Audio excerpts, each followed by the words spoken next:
The pledge.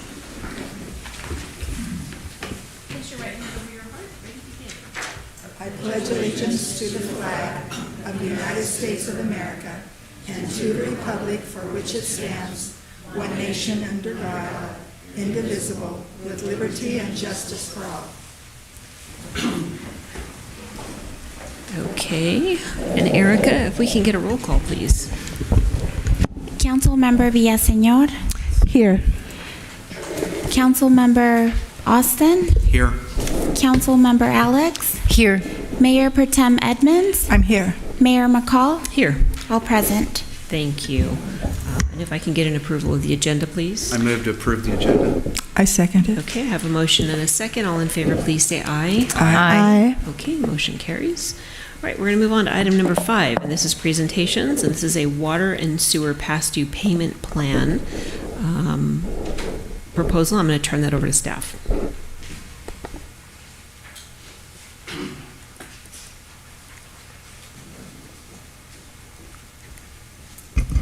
Good evening, Mayor, council members, and residents. We wanted to provide you an update on the past due accounts for water, and at the same time also notify you that we applied for additional assistance for our community members. And so we are getting ready to send out notifications to all the accounts that are currently past due in the next couple weeks. And as part of that, I just wanted to provide you with that update and also notify you of what the additional resource available will be. So a few months ago, right before the ordinance was updated, there was funding, federal funding available through, as a remainder of the additional grant that we had already received. And so the ARERS program grant was applied, and we applied credit. And per DDW, there was additional funding of about, I think it was close to $500,000 that was available for the state of California. And so there was a partnership between the county, not the county, but Ventura Community Action of Ventura County, which is a nonprofit organization, and also the state of California. An application was routed to water districts that were available and interested in apply, so we had applied for that. And then we were able to get in contact with Ventura Community Action in regards to this program. And so the program is a low-income household water assistance program. And so what we are planning on doing is include the 4 payment options that are available to constituents per ordinance, and in addition to that, notify constituents that they also have the ability to apply to this additional funding. The funding will pay up to $2,000 of past due bills in water and sewer, and I will have representatives of Community Action come and do a quick presentation. And so we'll be working together. They will process all the applications and determine eligibility for this additional funding. And if they qualify, the city will receive what's called a pledge via email. And then at that point, we'll avoid disconnection of the account. So the application will be available online, and we'll have an option as well in paper for those that may not have technology access. And we have already a very streamlined process in place with staff from finance to be able to move forward. So I just wanted to do the introduction and let you know why we're doing this and do a quick introduction for Community Action. And so I will call Maria Ramirez, who's a HEAP manager, and also the director, Susie Lopez Garcia. I'm not sure which of you is going to do the presentation, but you can come up. Hi everyone, my name is Susie Lopez Garcia, and this is Maria Ramirez. She is the HEAP manager. Just a quick little intro on Community Action for those of you who might not be familiar with us. We are a nonprofit serving all of Ventura County. Our main office is based out of Oxnard, but we do have a small little office at the Free Clinic in Simi Valley, and we have also partnered with Poder Popular in Santa Paula to try to have a bigger outreach within the county. We have been around since 1960. 65. And for some of you who might remember, we did have a name change. So we used to be the Commission on Human Concerns. So for those of you that are familiar with that name, that's us. We do provide different services. So right now, I know we're focused on the water. We do also provide utility assistance around gas and electricity. The water, as mentioned, is this year, because of everything going on with COVID, additional funding. We're seeing the need with people needing to pay their utilities.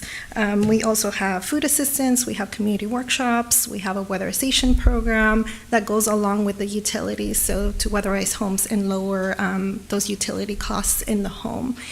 So with the water program, it is a new program for us to handle, and I just really want to say thank you to the City of Fillmore for working with us, because it has been a little bit a different process and a little bit challenging. With the gas and electricity, we had that understanding and working with Southern California Gas and Edison, and those are the only two companies we have to deal with. With the water, because we are county-wide, it's been a process of working with each water district, water company within each city. So I just really want to thank you for processing that, to have that available for the residents of Fillmore, who very much is needed. We are seeing the bills as they're coming in. We're seeing how much is past due, and again, every family has a different story. They were affected by COVID in different ways, so we really want to help them through that. Maria has a little bit more information on, the process. I think it was explained a little bit, but as far as eligibility, how do people come and apply? So let her talk a little bit about that. Thank you. Good evening. So yes, we have been waiting for this water program for a long time, and now that we have it, we're very excited and that we were able to get that funding.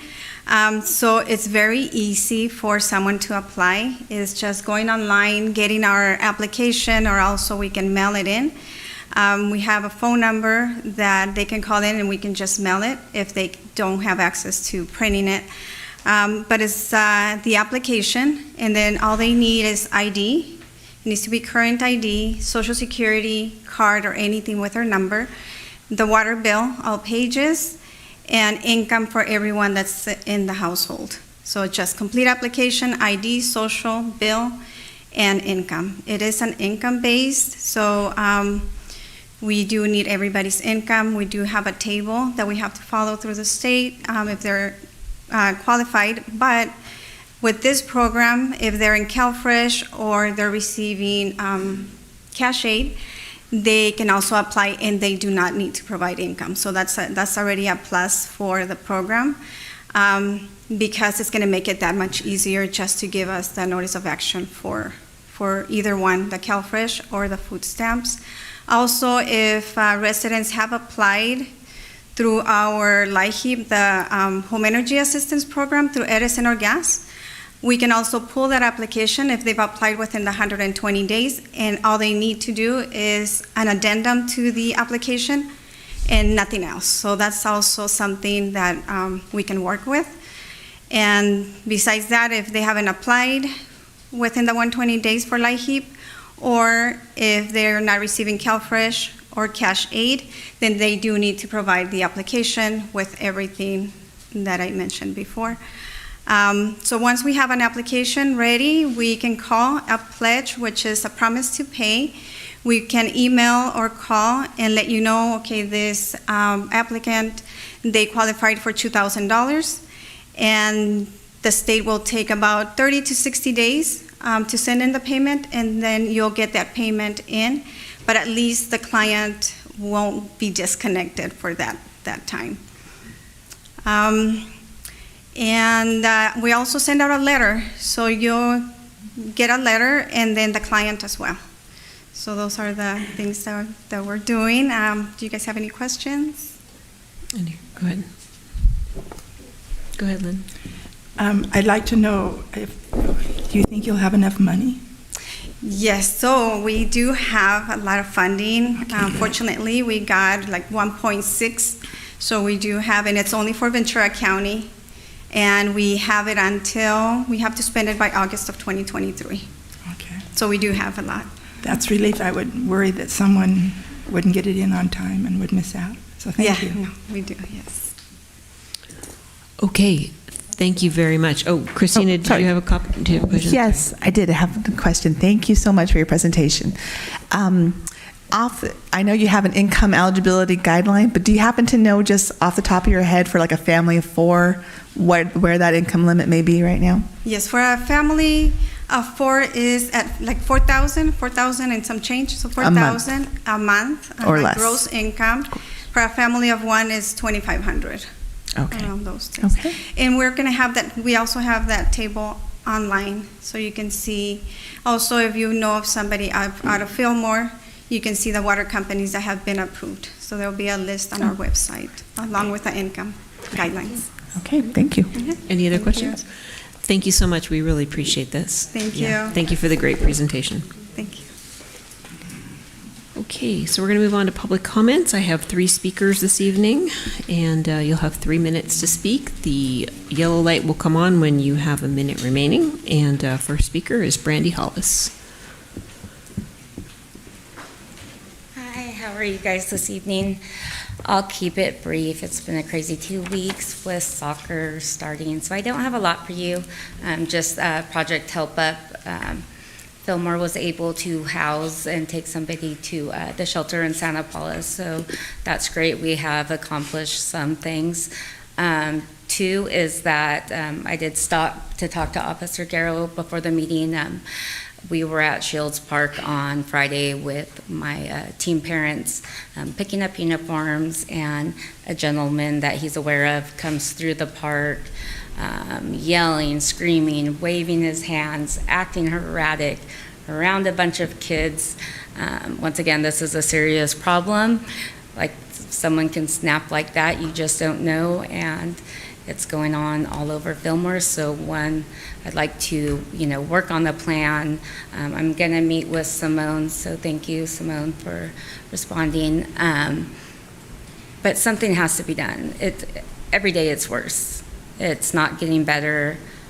There has to be some sort of solution. It can't just get out of hand like this. So once again, I don't have a lot today, but I just want you guys to know that there have been actions on our part to find housing and get some people off the streets. And unfortunately, there's a lot of people that I'm not comfortable transporting, so it's on a comfortable basis. So just asking for the city's help, for the police help, especially getting transportation. I did stop at the park and stopped officers and said, hey, this man over here would like to go to a shelter. And he said, he never wants to go, and kept on going.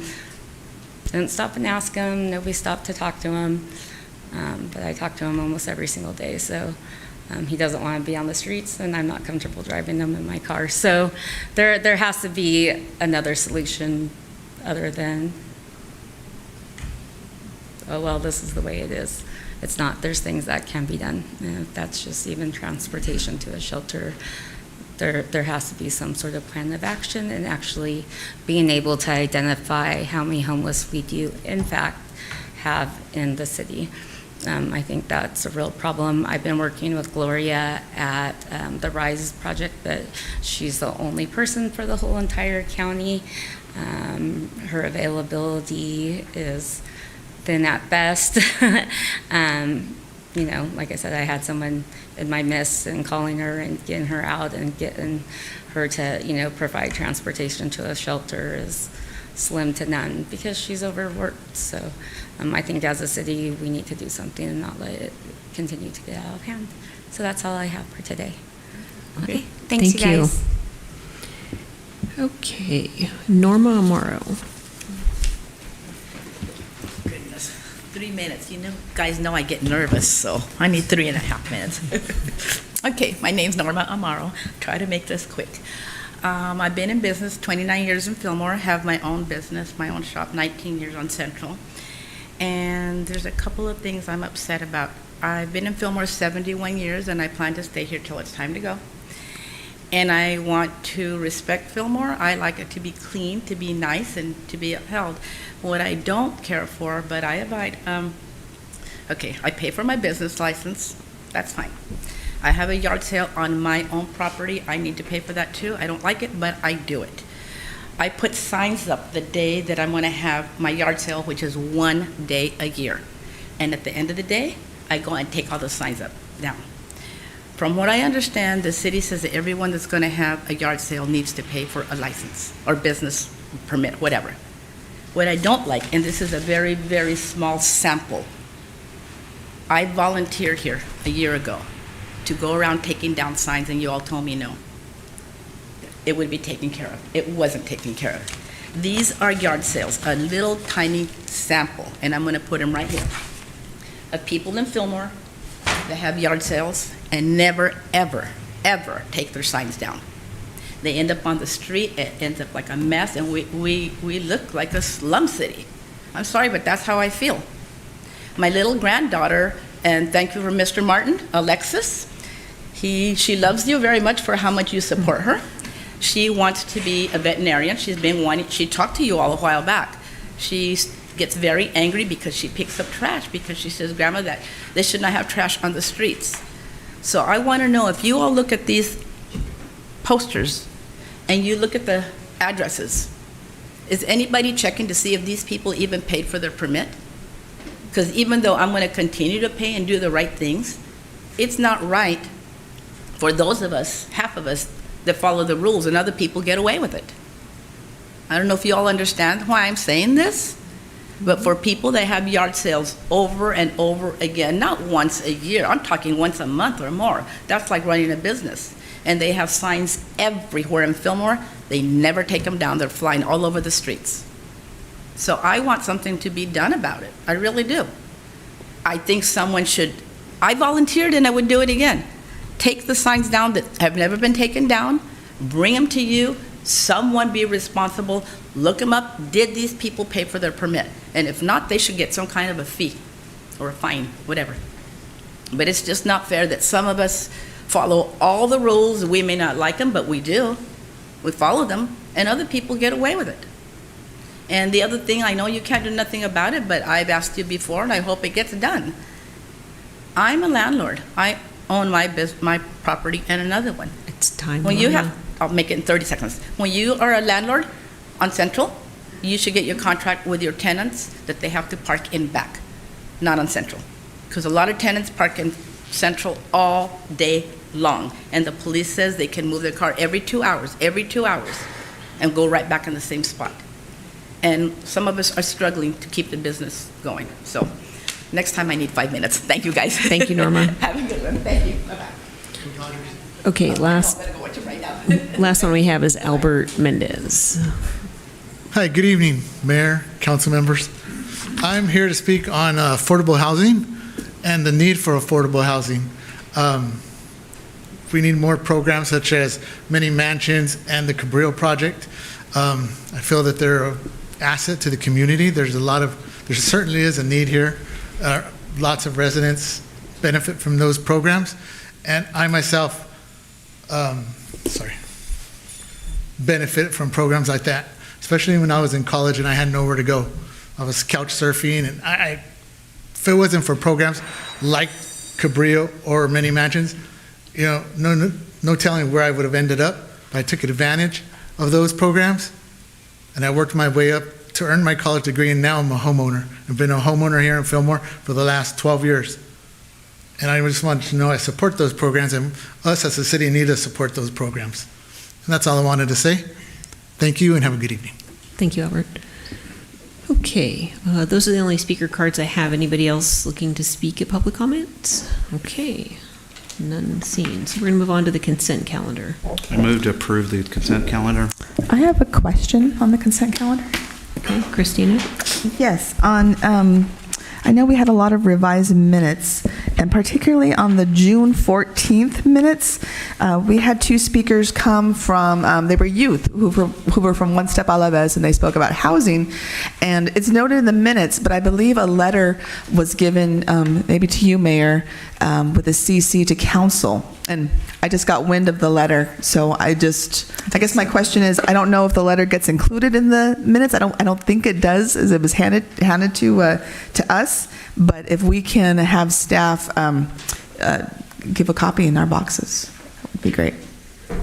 Okay, I'll keep an eye out for that in the future. I don't recall receiving anything. I usually hand that back over to staff. I don't recall Okay. that. Thank you. Uh-huh. But with that, I will just, that was my question. I will second the motion. Okay, I have a motion and a second. All those in favor, please say aye. Aye. Okay, motion carries. Okay, so we're going to move on to the, item 8, new business. Item 8A, this is 2 landscape maintenance agreements, and I'm going to turn this over to staff. Good evening, Mayor and City Council. I'm Brian McCarthy. This item is the Lupe's, Papa Lupe's Liquor and Market, and staff tonight is requesting you approve 2 landscape maintenance agreements associated with this project. It's at the corner of 613 Ventura Street and Olive. It was a Planning Commission approved conditional use permit and development permit to have the convenience store and building. And the conditions of approval require landscaping and parkway and long-term maintenance. So here, this shows the landscaping or the parkway areas of the property there on the corner.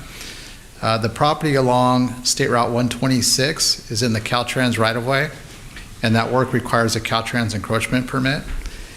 And in order to install and maintain the landscaping over the long haul, the Caltrans encroachment permit requires that the city have a landscape maintenance agreement with Caltrans. They won't enter into an agreement with Lupe's. So part of one of the agreements tonight is for this public right-of-way in Caltrans. That's our agreement with them. The second agreement is the private agreement between us and Lupe's, and this would authorize Lupe's to do the maintenance on behalf of the city within the Caltrans right-of-way, and it would also authorize Lupe's to do the landscape maintenance in the city right-of-way along the parkway. There is no fiscal impact, as Lupe's would be conducting all the long-term landscape maintenance and the installation. And staff's recommendation is to enter into both landscape maintenance agreements with the Caltrans and with Lupe's. I'm here to answer any questions. Any questions for staff? Yes. Lynn, go ahead. I wonder, are we moving towards water drought-resistant, drought-tolerant plants? Are we doing that? I noticed they said palms. I'm not sure, are palms drought-resistant? Palms generally are drought-resistant, and those are existing along the parkway there. This does have sod going in. It's a Bermuda, which isn't a really high water use, but that's actually baked into the CUP and DP to put sod in the parkway. And that's been sort of the consistent theme along the highway there to add a little bit more of a lush green look. The landscaping on this property is very minimal, so the water usage is really kept to a minimum. Okay. I mean, we could change over time, but right now it's calling for sod. It's also consistent with the Caltrans guidelines for doing landscaping. Okay. So that's how we arrived at it, yeah. Okay, thank you. So the applicant knows that we are applying for this on their behalf, that it's our agreement, and they are in agreement to follow along with our provisions of this? They are. Okay. Yep. Guadalupe Martinez has been on board, Okay. working with his landscape architect to prepare these exhibits. Okay. And he's actually already signed his agreement with us. Okay. As soon as he has these agreements signed, he'll be able to complete his encroachment permit with Caltrans. Okay. I have one question. It's related, somewhat related to this. Have they resolved all their issues that they were going through before? Or I was asking, is this going to be the last one, or is this, they have many more issues to deal with? They still have them? They haven't called us back out yet for an inspection, but this was clearly the biggest ticket item, to repair the sidewalks and get the curb and gutter in place. So this was his critical path. I believe he's also taking care of some of those other things, but it's been a little by little by little, but he's got to call the departments back out again. Yeah, So. Kevin's over there going, Yeah, I mean, we've got to come out and take a look. So the short answer is no until we see it. Yeah. okay. I'm just wondering, because that place has been closed down for so long. Yeah. Yeah, and I'm wondering if there's any time frame that has been discussed between you and Lupe of when this might be complete, or how long it would take for Caltrans to complete their portion of it? They would expect, I think there's about a 10-day turnaround time once Lupe is able to resubmit his landscape plan and addressing all of Caltrans' comments, I believe within 10 days. And it seems this is probably maybe the third time around, and it seems like Caltrans is close to approval. So we'll get a timeline from Lupe's to actually do the work. But they had started it at one time. You can see the sidewalk and stuff is torn up out there. They pushed forward, thinking there was some general agreement already in place, but then Caltrans saw the work, stopped them. The agreement was old and it didn't quite specify this exactly. So they stopped them, but they were ready to go. They were mobilized. So we expect that they will probably jump back on it as soon as we get this through. Yeah. We'll be in touch. Okay. Thank you. Any other questions or motions? I move the approval of the 2 landscape maintenance agreements for Papa Lupe's Liquor Market. I second. Okay, I have a motion and a second. All those in favor, please say aye. Aye. Okay, motion carries. Okay, so we're going to move on to item number 8B. This is an award for contract for the Information Technology Management Services. I'm going to turn that over to staff.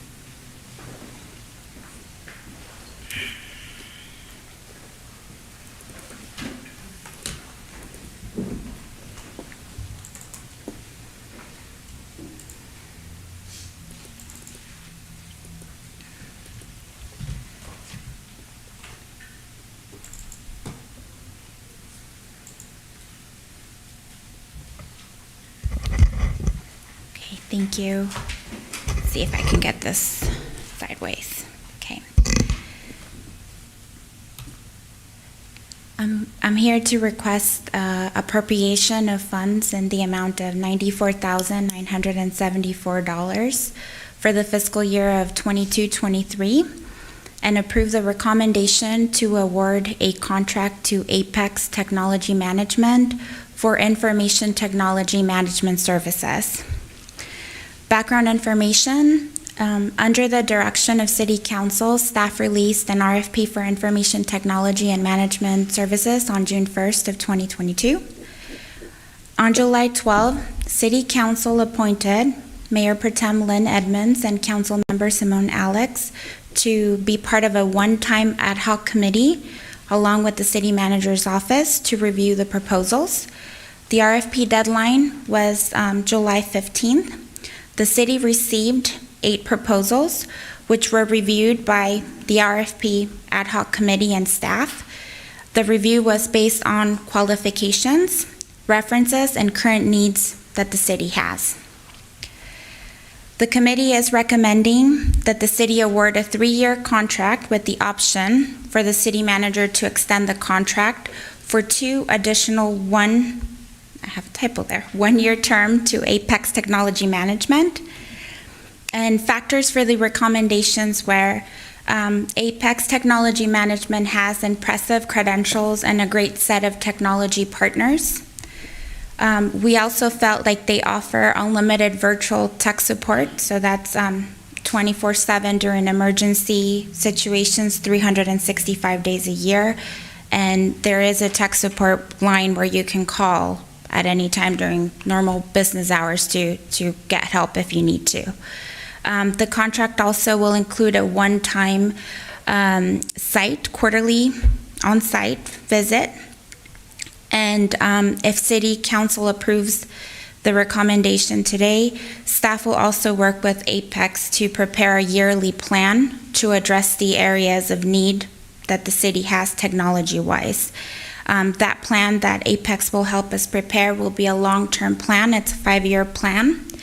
In addition to that, they will help us with device upgrade, budgeting, and inventory as part of the plan as well. We also did reference checks, and from all the references that were checked, all the references indicated that Apex is reliable, professional, and a great company to partner with. It comes down that Apex has been able to transition a lot of smaller municipalities like ours from a single source point to more of an in-depth staffing. They have many employees, I think, and George is here, he'll chime in a little bit. I believe they have 700 employees, if I'm correct, about roughly. And so we believe that that will give continuation to what the city needs are currently. The fiscal impact, So for year one, it's a little bit more just because of the one-time onboarding amount, which is $11,250. We are going with a total gold plan, which is $9,100 per month.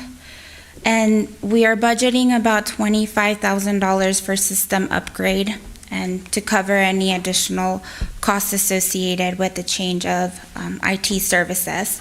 If there's any funds remaining, then those will be carried over to the following fiscal year's budget. And so year one, we're requesting $145,450. And then for year 2 and 3, we would be the $109,200, assuming, the number of workstations that we currently have. Obviously, if we hire new employees, those would change at that time, and so on. And they'll be doing also a thorough inventory of all the devices that we have citywide.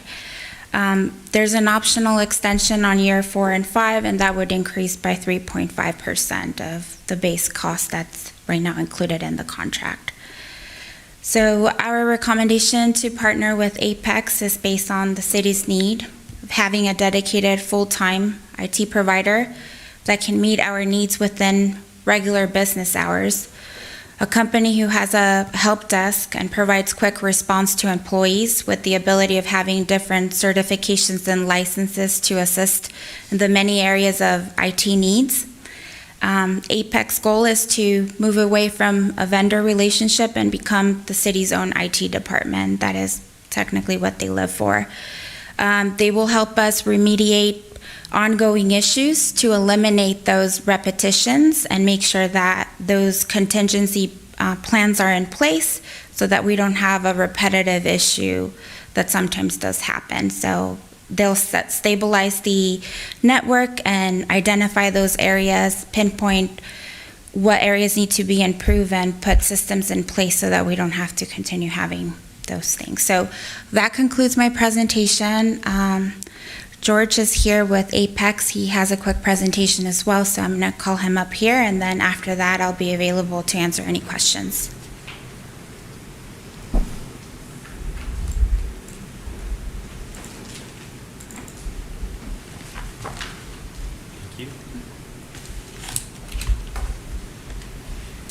Okay, well, thanks for allowing me to speak tonight, and we're honored to be able to provide a response to your RFP.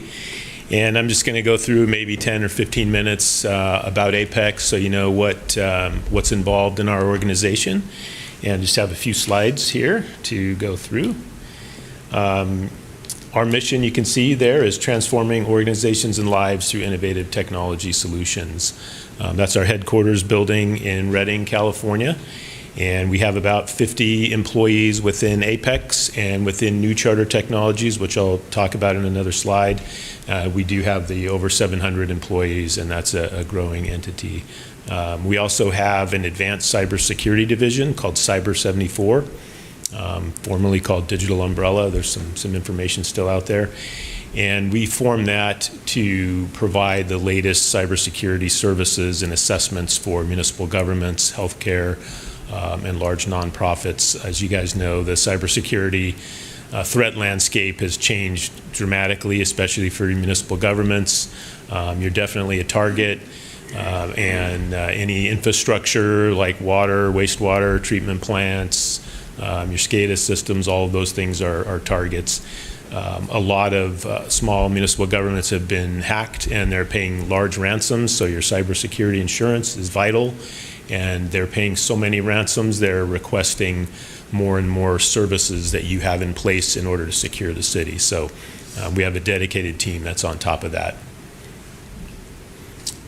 By the numbers, we've been in business 31 years. We manage over 5,000 endpoints, so those are servers and workstations.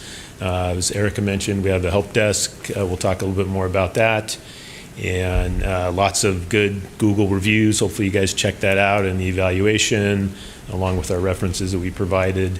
And we have over 25 government clients on board. So we have small municipal cities counties, and then a lot of JPAs, joint powers authorities, water treatment plants, transportation agencies, those type of things. We're real proud our team has over 150 certifications by the industry's leading vendors, Microsoft, Cisco, VMware, Dell, lots of different vendors. You can see those here. We have our team constantly trained, and we're raising the bar, getting new certifications, staying on top of the latest technology. A couple things we're real proud of. You guys have heard of JD Power that rates car satisfaction. Well, the one in our industry is called Channel E2E, so that green, yellow one on the top right.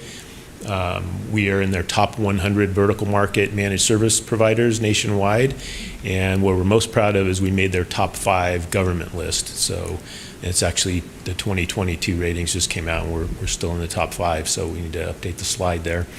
We're Microsoft Gold partners, so combined with New Charter, we're one of Microsoft's top 50 partners globally. So we get their highest tech support levels if we ever need assistance. We get their best pricing. We have engineers we can bring in to design systems and those types of things. One of the things we're real proud of as well, this is new, is we have an exclusive partnership with Lexipol. Lexipol provides law enforcement policies and procedures. They're very well known for that. They also have a grants operation. So we have some of our municipal government clients enrolled in their grants program, and they're actively finding grants, and they help you apply for those grants to bring in additional funding to do technology projects. And coming up from the federal government, there's going to be a lot of money for improving the cybersecurity status for municipal governments in particular, wastewater, water treatment, all those types of things. So where our clients are going to be able to take advantage of some funding in order to provide those additional layers of services that you're going to be required from your cyber insurance company. So that's something we could enroll the city in as well. Okay, New Charter Technologies. So 3 years ago, New Charter Technologies was formed, and the top managed service providers nationwide are combining into a larger organization. So that's the 700 employees. We have the same CEO, the same payroll system, and the same HR system. So we really are operating as one company. I think eventually we'll all be changing our names to New Charter Technologies. Apex was the third, and there's now 20 companies. This has 17 of them. So it's continuing. There's a lot of consolidation as the industry is maturing. So that's what the New Charter story is. I listed a few additional clients in addition to what was in the RFP. You can see we have lots of the small city governments, those JPAs, transportation authorities, and then we do a lot of healthcare as well. Our leadership team, you guys are always, you always have an option to contact any of them directly. Scott Putnam, he's started at Apex at age 16 and he's owned it for years. Mark Coopwood, he joined us last year. He's proof that we really have a focus on the municipal government space. I don't know of any other managed service provider that has made that same level of commitment. He is the former assistant police chief of Beverly Hills. He was acting police chief for a while. Before that, he was in the Sacramento PD. He's the one that spearheaded our agreement with Lexipol for that grant funding. And he is on top of all the public safety measures and is an available resource for us. He lives nearby in Thousand Oaks. So normally he would be here with me in a government space, but he has to be moving into a home vacation home in Lake Tahoe. So he's up there dealing with some contractor issues at the last minute. So he apologized he couldn't be here. But he's available at any time to work with the city. He'll owe me on this one, right? And while he was in Beverly Hills, huge focus on public safety, of course, and they had over 2,200 security cameras watching the city. They call it Little London. If you know, London is completely covered by security cameras. So he is connected with all the public safety vendors, body cams, security cameras, all of those types of things. So huge asset for us. And then our chief operating officer, Matt Fristow, he's amazing with numbers. So. Your core team, so as Erica mentioned, we're going to provide a fully staffed IT team for you. So There's a couple different roles we'll talk about, but David Bliss, he is our CTO. He'll be involved in the onboarding if the award goes to Apex. He's been at Apex a long time, and he does lots of our technology assessments. So he'll dig in and help the team determine where is the city of Fillmore at today, where should you be best in practice for the industry, and what's the roadmap to help you get there. And a lot of those things we build into the budget, as Erica mentioned, over a 3 to 5 year period. We understand you can't just pay for everything right up front and get it in good shape all at once. They'll provide prioritized recommendations for you.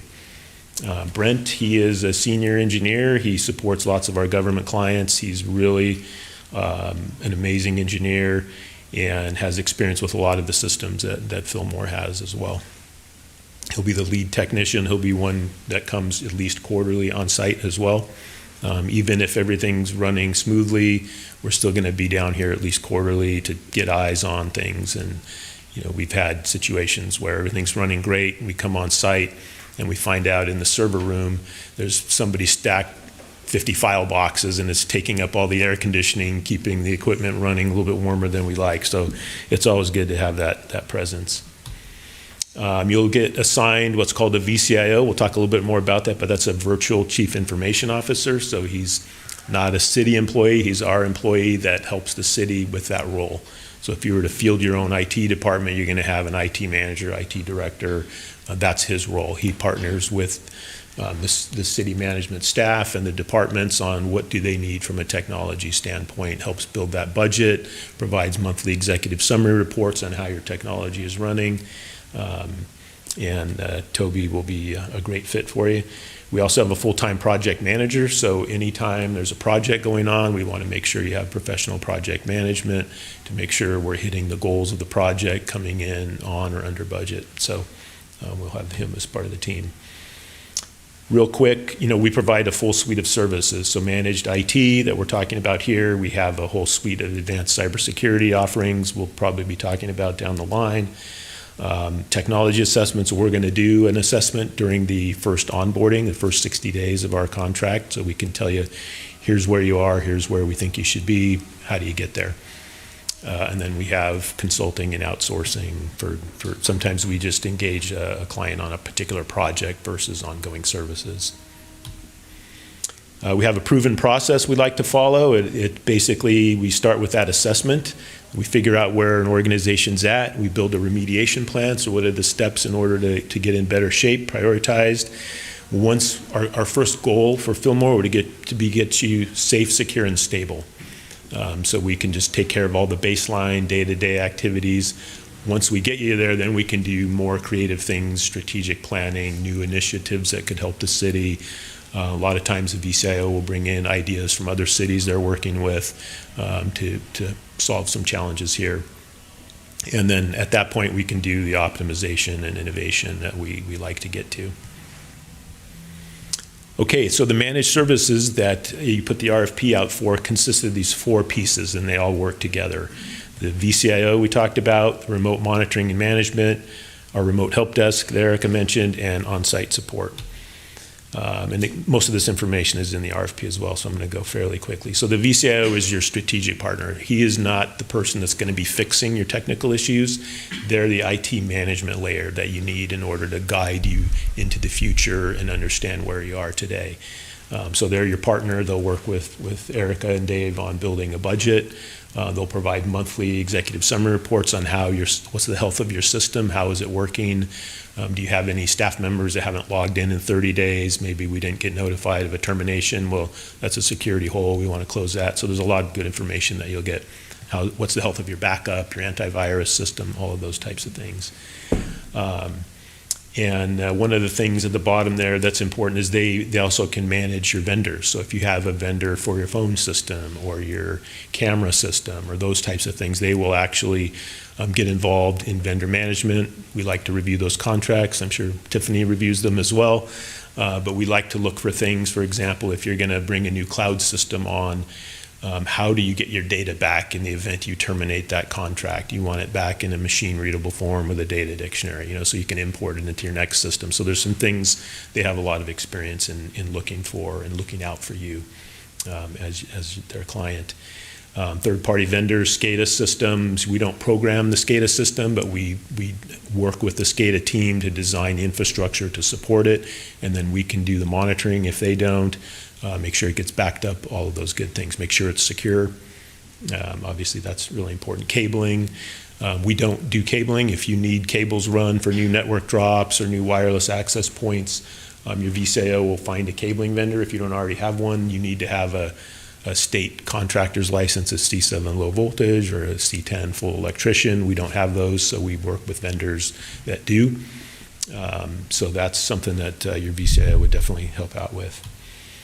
Remote monitoring and management. So what we want to do is be very proactive here. So we'll build monitoring sets to monitor the daily functions here. Your servers, your workstations, how are they performing?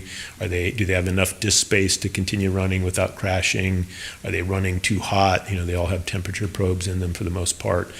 So we monitor all of that 24/7. If we find anything that's out of the norm, it'll generate alert automatically. Our team will get that and start working on it. That's part of the gold agreement, 24/7. If it's a critical event, we're going to just start working on it over the weekend or late at night. So the goal is you don't go down. The earlier we can find something, the easier it is to resolve and the less downtime you're experiencing. So we've purchased a lot of very high-end tools in order to do that. One of the things, for example, the RFP said you have 70 cameras throughout the city. We have other cities with many cameras as well, even on buses. We have an employee that's a scripting and tools guy. He's like amazing, and he'll create a monitoring set so we can monitor are those functioning, are they online, and if not, we can address that quickly. If we see that they're not very reliable, we can even put in IP control power strips and reset them remotely without having somebody climb up there and do those kinds of things. You may already have that. We'll take a look at it. So the monitoring is really critical for us, and it'll generate a ticket. Everything we do is in a ticketing system, and we can see that at the management team level. You guys have access to that as well. One of the things our clients like most about Apex is our help desk. We're always there to take calls. With a smaller vendor, they may be out dealing with one emergency at a client or doing a big project, and you're going to have to leave a voicemail and hope you get a call back or send an email. We have 14 dedicated people. That's kind of a picture of our help desk there that are always there to take calls. They are not the ones that go out into the field. It's really important that when people call Apex, they get us and we can start troubleshooting their issue. I think we have the stat in here that we pulled for the RFP was in an average of 17 seconds. If you call us, you're on the phone with a technician. You're not just leaving a message and hoping for a call back. And they have tools that we'll deploy. They can remote right onto your staff member's machine, see what's going on, walk them through a solution. We pride ourselves on hiring technicians for the help desk that do people and technology. So they're able to address the level of the person on the other end. They're not going to overspeak technology terms if they don't understand it. So they're really good at that. That's why you can go to our Google, look us up on Google and look at our reviews. Those are all from end users that have been calling in. Of course, you can open a ticket on our web portal or send an email to support@apex.com. So there's multiple ways. If it's urgent and emergency, calling is still the best way.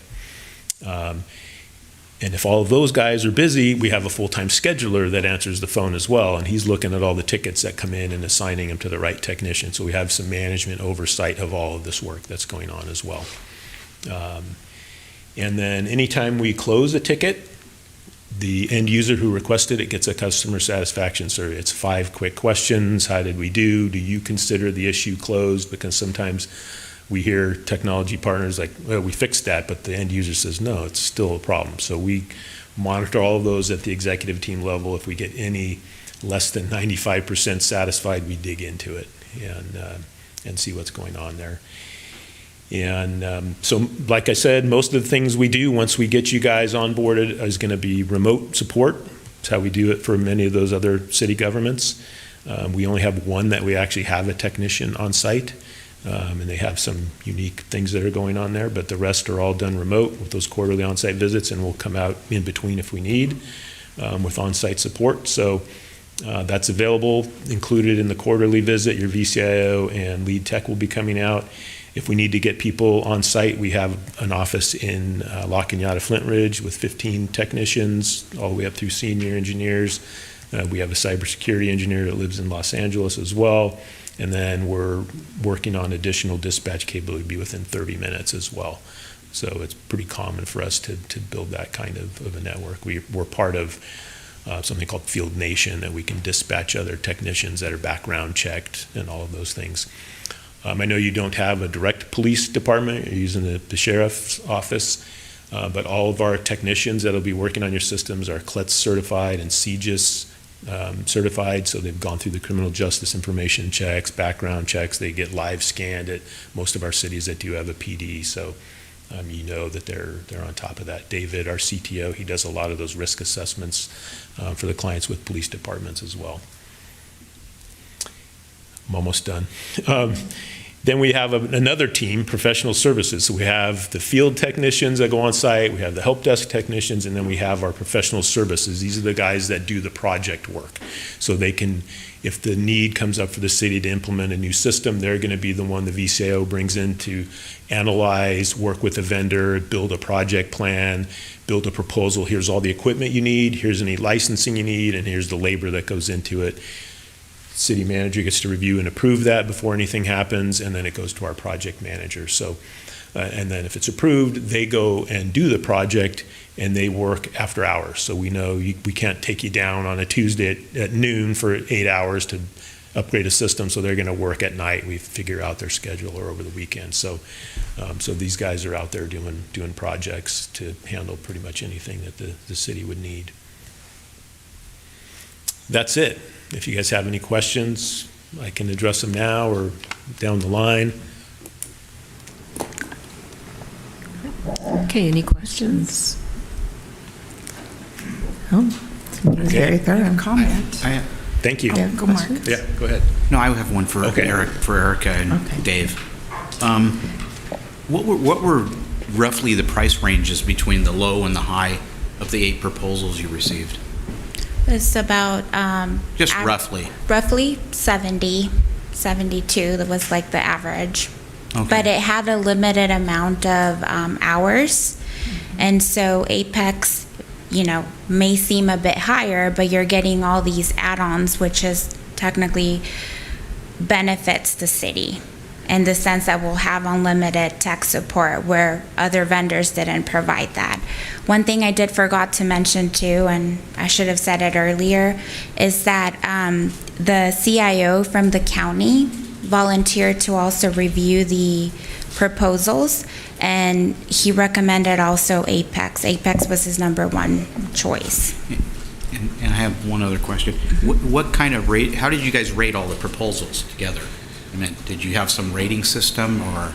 There was not a specific rating system. What we did is we had guidelines on what we were looking for qualification wise and what the needs of the city were, and we had a discussion. We met a couple times. Mm-hmm. Okay. And then my last question is, our existing vendor, how much on-site support did he provide? The contract states 35 hours. That was the retainer had. It just depends. I mean, physically on site, it would vary depending on the months. And But that's 35 hours over a year, over the entire contract? 35 hours monthly. Okay. And so one of the things that with the current contractor is we wouldn't really see him during regular business hours. Right. And so, yeah. Right. And I was going to say, just his services are typical to what my company uses. I mean, we have, it's almost set up identical. I mean, pretty spot on. I mean, they're pretty, they're pretty much, they've got it down by now. Mm-hmm. So that's it. Okay, other questions? Nope, no question. I just wanted to say I was one of the persons that evaluated it, and I was very impressed with many of the proposals, and particularly Apex.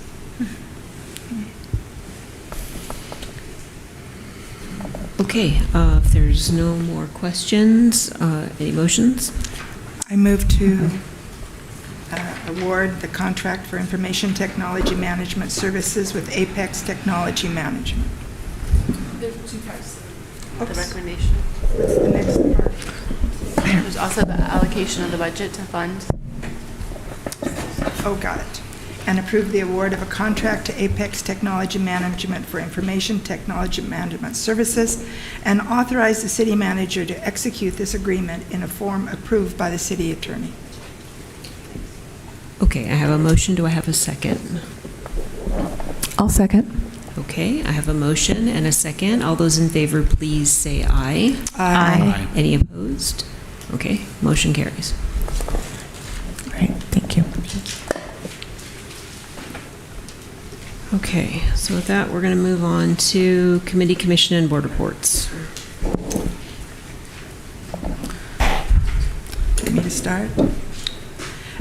Most of my commissions that I'm on were dark in August, so it was a really nice month. And we had one meeting that lasted 2 minutes. I've never been in a 2-minute meeting before. It was really delightful. Pardon me? Was that the RSD? No, it was not. It was the Tri-County Air Pollution Control Board. And all we did was say that, yes, we're going to do the remote another in 30 days. So. But I did want to bring up that VCREA, which is Ventura County Regional Energy Alliance, is now working with the libraries. I don't know if you remember that they worked with the libraries to bring in a environmental check for the houses to make sure that your lights were appropriate. It was really a good kit that you could check out, that you could evaluate the windows to make sure that they brought in, that they protected the house in the weather, from the weather.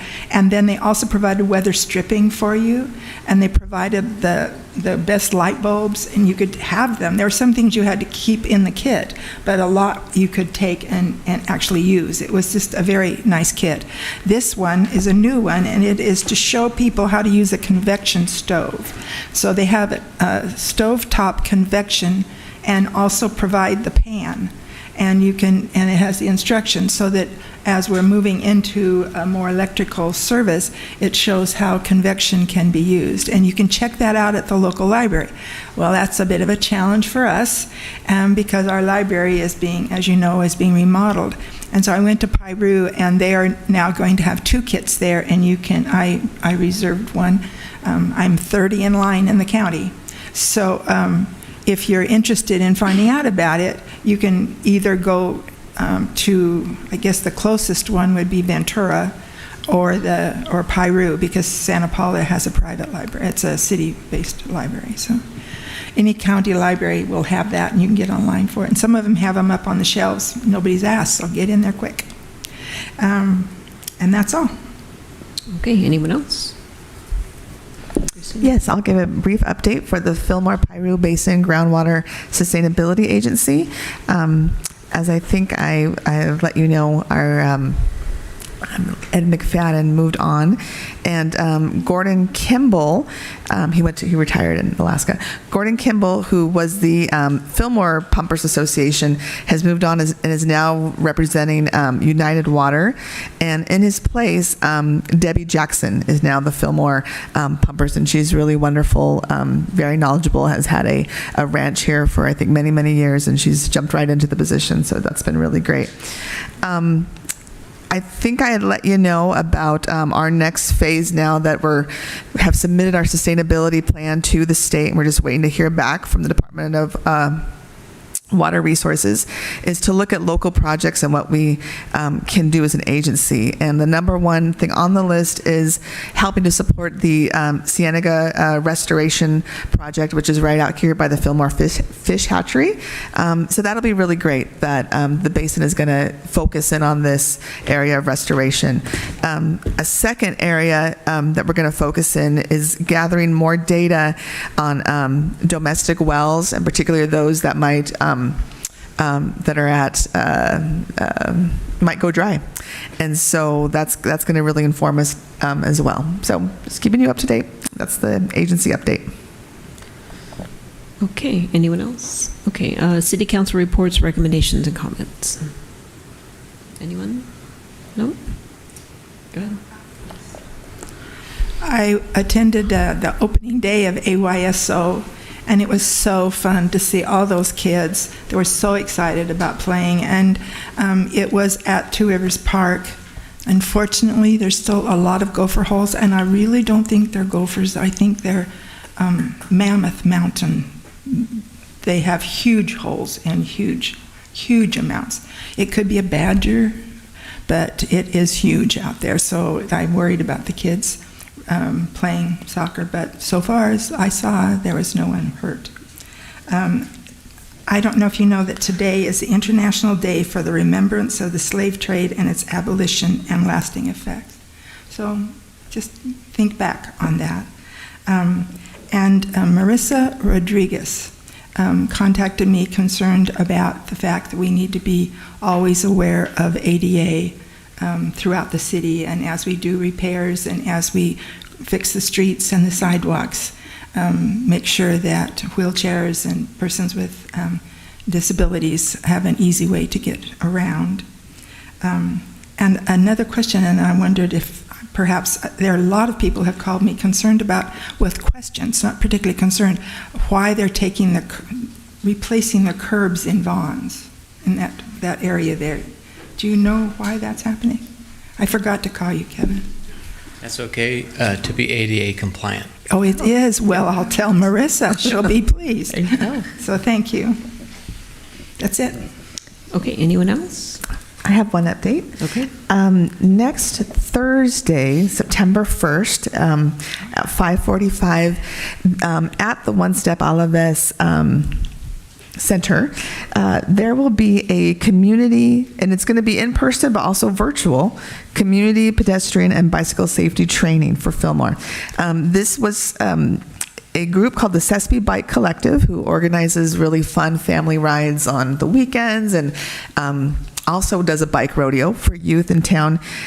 They partnered with the UC Berkeley Safe Trek and also California Walks. Both of these are groups. One of them has data about pedestrian or bike-related crashes, and really they were able to pull this data and look at Fillmore and just kind of see where I think we know, but also it was very interesting to find out where there are some spots in town where it could be safer for our pedestrians and our bicyclists. So they're going to have this workshop. They're inviting all residents, safety advocates. They want to develop community-driven action plans to improve walking and biking safely, and also strengthening collaboration with local officials and staff.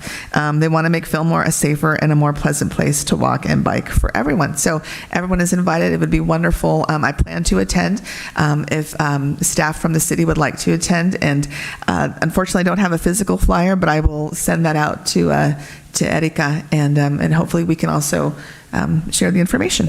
Thank you. Okay, very good. Anyone else? Okay, city manager's report. Okay, so very good. I'm going to recess us into closed session. I always have a problem with that. Tonight we have a closed session, and my thing is opening. Hold tight. Conference with legal counsel regarding anticipated litigation, and I'm going to recess us now, and I'll come back and adjourn the meeting once we're finished. So we'll see you back here in a bit.